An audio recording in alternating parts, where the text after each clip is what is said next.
everybody. This is Principal Anderson. Still continuing on with our partners and figuring out some of the things they do. We want to keep you guys abreast of all that they do and why we love them so much. So today we are joined with Project Exploration, Miss Natasha Smith Walker. That's a nice smile you got. Thank you. Yeah, the camera's picking it up too.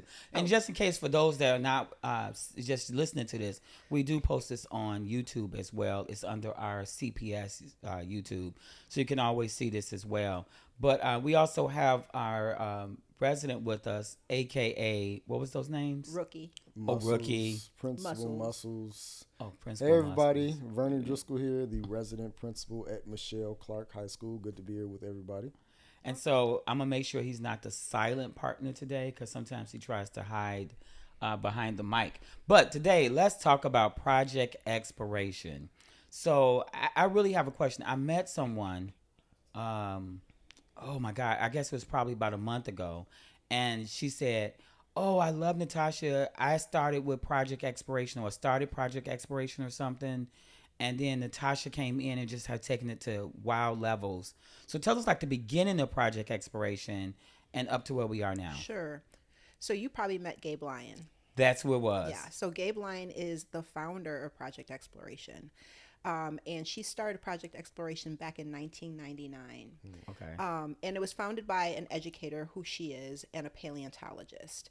And the vision for Project Exploration at that time was, how do we get more kids exposed to science and STEM, especially from urban situations or urban settings, Black and brown youth.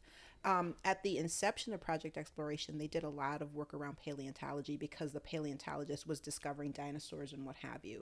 I joined the organization in 2013 when it was sort of at a crossroads of making some decisions about what it was going to do, how it was going to move forward, if it was going to move forward. And at that time, I had a very small board, and that board said, "You know what? We're gonna keep moving." We wanted to focus on the education part of things and release ourselves from the exhibit related work, because we actually had dinosaurs that we would travel internationally, actually, because they Oh, were really? because he discovered a dinosaur called Super Crack. Oh, And wow. yeah, it's I know about that. oh, That's see, cool. yeah, so he discovered that I dinosaur. only know Sue. And actually, we've had young people that came out of that original cohort of students that were part of the discovery of not Sue, but Maximus. Okay. And so, a young woman that was part of that early program, she went on to be a paleontologist and became one of the team members around Maximus. And so, which is great, right? Because you have these amazing historical, Right. deep rooted, sort of work that you've done. But when I came onto PE, I really wanted to focus on making PE sure that being Project Project Exploration. Exploration. Yep. So All these lingos. all you these know. lingos, yeah. Yeah.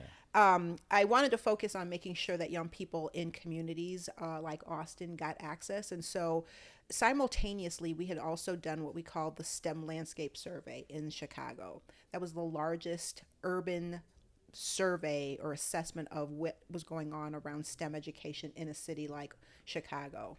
And what came out was something that I think we can all say, oh, really? Of course, we know that. Number one, Black and brown communities have very limited access to quality STEM education. There is no coordination around how do we actually look at out of school time programs, especially in STEM, along with a list of other things that, like how do you connect to schools? How do you support professional development, informal educators? And so that work really started to have me think about, if we were to be intentional about bringing STEM education and really look and analyze it, what would that implication be? Initially, we had 5 communities. Austin was one of the 5 communities. Okay. It was the first one of your first. It was one of the first. Thank you. Okay. However, it was also, I'm grateful that we didn't look at the other 4 communities, because I'm sure that all of this would be way gray, because the work is really hard, right? And the work that we're doing here in Austin is deep work. And so it wasn't just showing up and saying, "Hey, I got STEM programs." It was really showing up and saying, I want to know community. I want to understand community. I want to have some roots in community. Fortunately, I also lived in the community, so I also had a vested interest in saying, I want to make sure kids in Austin get that kind of opportunity. And I got really lucky, because I got some really amazing Chicago public school administrators like you, Mr. Anderson. And at the time, we were working with network chief Jocelyn, and he said, I'm gonna, Love that man. yeah, Miss him. man, right? like I remember having a meeting here, and he was Yeah. saying, "Come on, let's go see this building." And so we went across the street, and he kind of understood the vision around like how do you actually create STEM programming within community.